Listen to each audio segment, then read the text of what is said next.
欢迎来到恩典频道，今天要教你们做一个健康又超级简单做的甜点——浆果优格蛋糕。那我们来做蛋糕吧。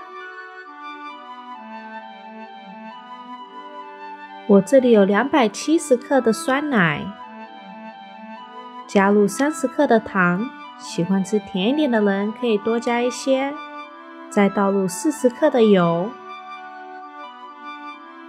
稍微搅拌一下，再加入2颗蛋，我会建议1颗1颗的加，把它搅拌均匀后，可以加入10克的发粉，200克的面粉。如果想要多一点香气，还可以加一些香草精，把它搅拌均匀就好了。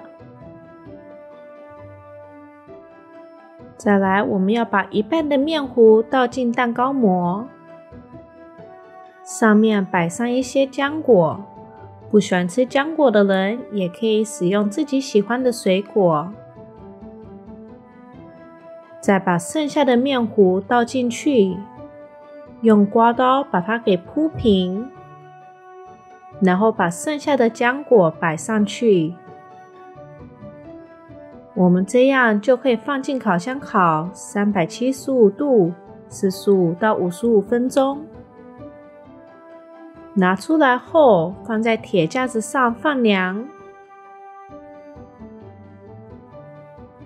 我们现在就有一个健康美味的蛋糕了。可以看到切开来后呢，里面满满的浆果。这个蛋糕吃起来算是湿润和扎实的。喜欢的人请订阅、按赞、开启小铃铛，别忘了分享哦。我们下次再见。